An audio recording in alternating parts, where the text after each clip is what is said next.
अस्सलाम वालेकुम स्टूडेंट्स। आज हम डिस्कस करेंगे ENT 301 का लेक्चर नंबर 41। लेक्चर नंबर 41 हमारा है नेगोशिएशन एंड लिसनिंग के बारे में। आज के लेक्चर के 2 पार्ट होंगे क्योंकि लेक्चर काफ़ी लेंथी है तो वीडियो लेंथी हो जाएगी, इससे मैं 2 पार्ट्स बना रही हूँ इसके। ठीक है, तो स्टार्ट करते हैं। द यूज ऑफ पावर से a person who has power particularly over the allocation and use of resources must be willing and able to use that power to make decisions and take action. अब किसी शख्स के पास अगर कोई certain power है, उसकी position की वजह से, उसकी हमने 5 टाइप्स ऑफ हमने पावर देखी थी पिछले लेक्चर में। तो कोई भी अगर पर्टिकुलर पावर किसी शख्स के पास है तो उसको इस चीज़ का इख्तियार होता है उसके पास कि वो डिसीजन ले सके पर्टिकुलर टाइम पे और टेक एक्शन जो है एक्शन ले सके। ठीक है, don't depend solely on your workplace power source or your personal power. Develop strategies that achieve results.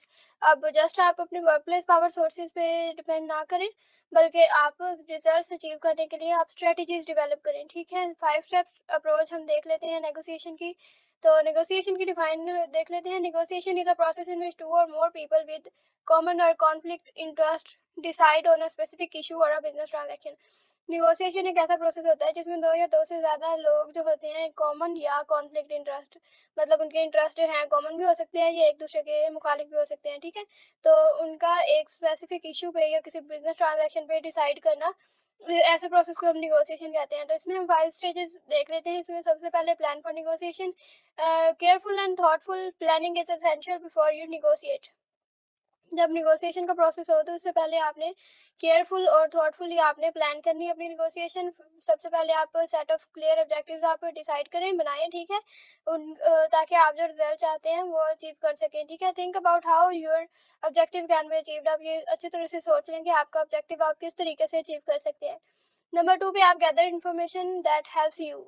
आप वो सारी इन्फॉर्मेशन इकट्ठी करें जिससे आपको हेल्प हो सकती है। Give the other party relevant information. आप दूसरी पार्टी को भी आपकी सिचुएशन के बारे में सारी इन्फॉर्मेशन फ्राहम करें। ठीक है, उसके बाद मेक श्योर करें कि आपकी इन्फॉर्मेशन एक्यूरेट हो और आपके ऑब्जेक्टिव भी एक्यूरेट हो। Develop and maintain good relationship with the other parties. दूसरी पार्टी के साथ आपके रिलेशनशिप्स अच्छे होने चाहिए। Consider the other parties point of view. दूसरी पार्टी के भी पॉइंट ऑफ व्यू का ख्याल रखें। Organize all relevant information as this provides the ideal starting point for your discussion. तो आपने अपने relevant information के हिसाब से अपनी सारी information जो है ऑर्गेनाइज करनी है ताकि आपका आइडियल स्टार्टिंग पॉइंट जो है आपकी डिस्कशन के लिए प्रोवाइड कर सकें आप। Assess the other parties objectives. दूसरी पार्टी के ऑब्जेक्टिव्स को भी आप अच्छे से पहचानें। Identify links and common ground. आप लिंक्स और कॉमन ग्राउंड जो है उनको आइडेंटिफाई करें। ठीक है, नंबर 3 पे है discuss. Set the communication climate by exchanging greetings. अब ग्रीटिंग से आप स्टार्ट करें। इससे क्या होता है कि आपको एक क्लाइमेट जो है एटमॉस्फेयर पैदा करने में आपको हेल्प होती है। It aims to establish trust and confidence. इसका मकसद ये होता है कि आप ट्रस्ट और कॉन्फिडेंस जो है पैदा कर सके अपनी ऑर्गेनाइजेशन के बारे में या अपनी टीम के बारे में। ठीक है, by being sociable you are able to establish a tension free atmosphere. अगर आप ज़्यादा सोशेबल रहेंगे तो इससे क्या होगा कि आप टेंशन फ्री एटमॉस्फेयर क्रिएट करने में कामयाब हो सकेंगे। Confirm both parties broad objectives and feelings. दोनों पार्टीज की ब्रॉड ऑब्जेक्टिव्स और फीलिंग्स को आप पहले कंफर्म करें। सबकी बात को केयरफुली सुने। Identify areas of agreement and try to establish some rapport with the other party. आप जो एग्रीमेंट के एरियाज हैं उनको आइडेंटिफाई करें और एक रैपort एस्टैब्लिश करने की कोशिश करें दूसरी पार्टी के साथ। Your intention is to establish common ground before moving into areas of difference. दोनों के दरमियान तफर्रुक करने की से पहले आप अच्छे तरीके से सारी सूरत हाल का जायजा ले लें। ठीक है, purpose. Define the issues and specify in detail what you wish to resolve. अब इसमें आप क्या करेंगे, सबसे पहले आपने जो भी इशू रिजॉल्व करना है उसकी डिटेल्स को देखें और उस इशू को अच्छे तरीके से पहले पहचान लें कि किस बारे में है। ठीक है, try to keep to the point and avoid generalisation. आप टू द पॉइंट रहें और जनरलाइजेशन को अवॉइड करें। Summarise the content ideas and feelings being communicated. जो जिन जिन बातों के बारे में, आइडियाज के बारे में, फीलिंग्स के बारे में डिस्कस हो चुका है और कंटेंट जिसके बारे में आप डिस्कस कर चुके हैं उनको समराइज करें। ठीक है, negotiate the idea, starting by asking for what you want, but accept that your goals may have to be modified or compromised. अब आपने स्टार्ट कहाँ से करना है कि आप दूसरी पार्टी से पूछे कि व्हाट यू वांट। ठीक है, लेकिन एक्सेप्ट करें कि आपके गोल जो है वो मॉडिफाई हो और कंप्रोमाइज हो। ठीक है, communicate your intention with the other party to produce a solution that is satisfactory to both. आपने अब इस तरह से कम्युनिकेट करना है कि दोनों पार्टीज के दरमियान जो है सेटिस्फेक्शन जो है बरकरार रहे। ठीक है, confirm Once the agreement is concluded, confirm each party is committed to it. जब agreement conclude हो चुका हो तो उसके बाद आप ये confirm कर लें कि दोनों parties उस पे commitment कर रही हैं, उस पे agree हैं. The 5-step approach to negotiation will help you negotiate more effectively. अब ये 5-step approach जो है इसके जरिए क्या है कि आप more effectively negotiate कर सकते हैं. Another approach to negotiation is principled bargaining. अब एक और जो approach है इसके अलावा 5 step के अलावा वो है principled bargaining. It should be a wise agreement if possible. ये क्या है, एक वाइज एग्रीमेंट हो सकता है अगर पॉसिबल हो तो, and it should be efficient than the 5-step approach. ठीक है, तो देख लेते हैं इसमें है क्या. Fisher and Ury 1991 developed a concept known as principled bargaining. अब फिशर एंड उरी इन लोगों ने जो है प्रिंसिपल बार्गेनिंग का कंसेप्ट 1991 में डेवलप किया था. ठीक है, this works well when a group of stakeholders have a common interest. अब ये उस टाइम पे ज़्यादा अच्छी तरह से काम करता है या ज़्यादा हमारे काम आता है जब एक ग्रुप ऑफ स्टेक होल्डर्स के दरमियान एक कॉमन इंटरेस्ट हो. ठीक है, an acknowledgement to work together for mutual outcomes is the essence of principled bargaining approach. अब इसमें क्या क्या आ जाता है कि it acknowledges the Australian ethic of a fair go. Everyone is treated इक्विटेबिलिटी.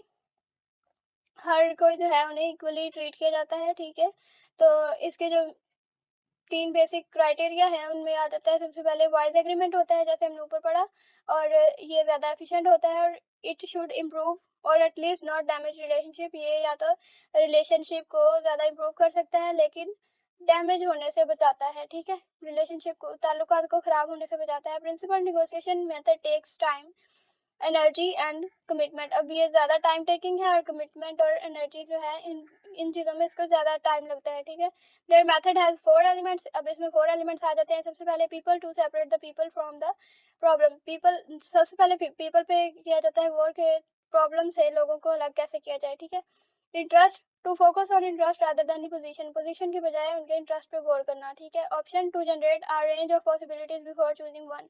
अब एक को चूज करने से पहले जो है नंबर ऑफ पॉसिबिलिटीज आप उनके सामने रखें कि उन्हें अगर एक ऑप्शन चूज करना है तो उसके अलावा वैरायटी ऑफ पॉसिबिलिटीज उनके पास मौजूद होनी चाहिए. ठीक है, criteria to ensure that results are based on some objective standards. अब क्राइटेरिया होना चाहिए कि जो रिजल्ट है उस ऑब्जेक्टिव स्टैंडर्ड्स के ऊपर बेस हो रहे हैं. ठीक है, to implement the principle negotiation method you need to.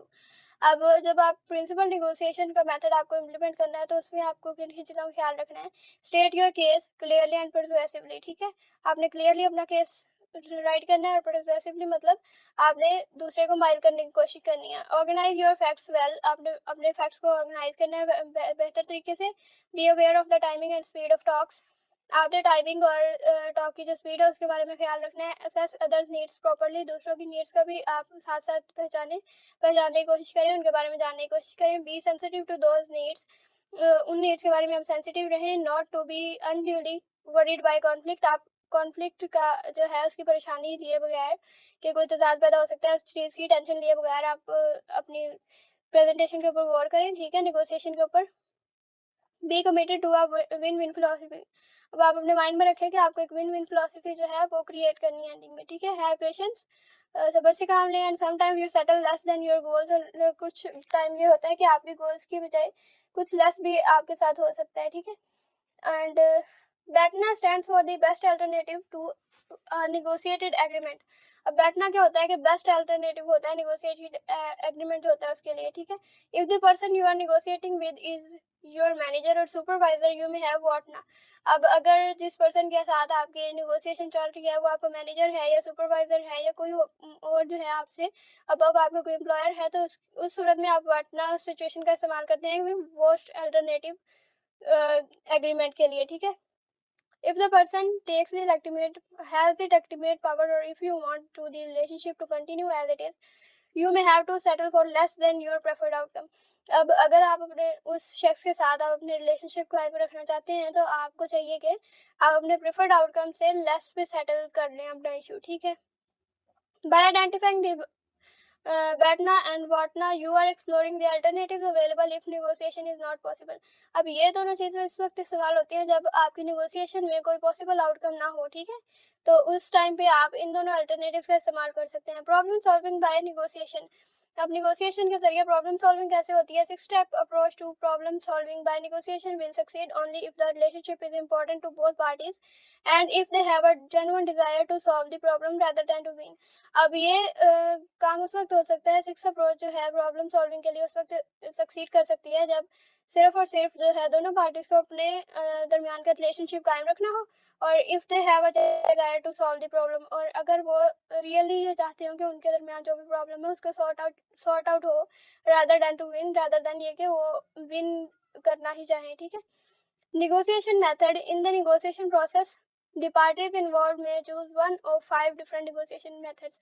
अब negotiation के 5 methods हैं। अब पार्टीज जो हैं दोनों इन्वॉल्व हैं तो उनको एक मेथड जो है इनमें से चूज करना पड़ता है। skillful negotiator is able to identify them and recognize which one is being used by the other person। ठीक है। नंबर फर्स्ट पे है कॉम्प्रोमाइज, नंबर 2 पे कोलैबोरेशन, नंबर 3 पे competition, accommodation and withdrawal or avoidance. Compromise में देख लेते हैं क्या है। Compromise means to settle differences through concessions made by one or the both parties. अब कंप्रोमाइज की सूरत हाल तभी बनती है कि जब दोनों पार्टीज जो हैं कंसेशंस डिक्लेयर करें एक दूसरे की प्रॉब्लम को समझते हुए। ठीक है। Compromise usually produces win win और विन लूज रिजल्ट्स। अब कंप्रोमाइज से जो है विन विन स्ट्रेटजी या विन लूज स्ट्रेटजी जो है रिजल्ट में आती है। इनको मैंने काफी डिटेल से पिछले लेक्चर में पढ़ाया है, तो मैं उसका लिंक दे दूंगी, आप वहां से जाके देख लीजिएगा। When the settlement meets the needs and goals of both parties, win-win, both are satisfied with the outcome। जब settlement की वजह से दोनों पार्टी जो है अपने गोल्स और नीड्स को मीट कर लेती हैं, वो अपने रिजल्ट्स पे पहुंच जाती हैं, तो दोनों सेटिस्फाइड होती हैं। इस सूरत में विन विन स्ट्रेटेजी आ जाती है। और जब एक पार्टी की जो है नीड सेटिस्फाई कर जाती है और दूसरी पार्टी डिससेटिस्फाइड रह जाती है, तो विन लूज स्ट्रेटेजी आउटकम में आती है। ठीक है। कोलैबोरेशन में देख लेते हैं। Collaboration involves people cooperating to produce a solution satisfactory to both parties. Collaboration में क्या होता है कि पीपल जो है cooperating to produce a solution satisfactory to both parties, मतलब जो दोनों पार्टीज के लिए एक सॉल्यूशन सैटिस्फैक्टरी हो, लोग ज्यादातर उसको निकालने में ज्यादा फोकस करते हैं। ठीक है। Permanent solutions and commitment to them can be achieved this way. अब परमानेंट सॉल्यूशंस और कमिटमेंट जो है वो विन विन स्ट्रेटजी के जरिए ही, कोलैबोरेशन के जरिए ही अचीव की जा सकती हैं। On the other hand it is time consuming and demands well negotiation skills on each side. और ऑन द अदर हैंड ये है कि ये बहुत ज़्यादा टाइम कंज्यूमिंग होता है और डिमांड करता है कि जो निगोशिएटर्स हैं दोनों साइड के, उनकी स्किल्स वेल होनी चाहिए, बहुत अच्छी होनी चाहिए। ठीक है। Competition often leads to one party gaining advantage over the other. Competition में क्या होता है कि जैसे हम लोग बचपन में कंपटीशन करते होते थे कि नहीं वो फर्स्ट आया तो मुझे आना था। ठीक है ना। इस तरह होता है कि एक पार्टी जो है वो दूसरे के ऊपर एडवांटेज हासिल करना चाहती है, दूसरे को पीछे छोड़ के खुद आगे निकलना चाहती है। ठीक है। Since the competitive approach usually produces a win-lose result, competitive approach जो है ज़्यादातर विन लूज रिजल्ट में ही प्रोड्यूस करती है। ठीक है। It is bad for personal relationships. इससे क्या है कि पर्सनल रिलेशनशिप्स जो हैं लोगों के वो ख़राब हो जाते हैं पार्टीज के। तो it also leaves the losing side in a difficult situation. इससे क्या होता है कि जो लूजिंग पार्टी होती है उस पर थोड़ी डिफिकल्ट सिचुएशन में चली जाती है वो। Accommodation mean that the only one party is willing to oblige और adopt to meet the needs of the other. Accommodation में ये होता है कि सिर्फ एक पार्टी जो है वो विलिंग होती है कि जो भी नीड्स हैं दूसरे की वो पूरी हो जाए। ठीक है। इसमें भी जो है विन लूज आउटकम ही प्रोड्यूस होती है। It is suitable if the accommodating party does not really care about the loss. ये उसी वक्त सूटेबल होती है जब जो अकोमोडेटिंग पार्टी होती है जो दूसरे को विन करता हुआ देखना चाहती है, वो लूज अपने लॉस के बारे में ख्याल ना करे। ठीक है।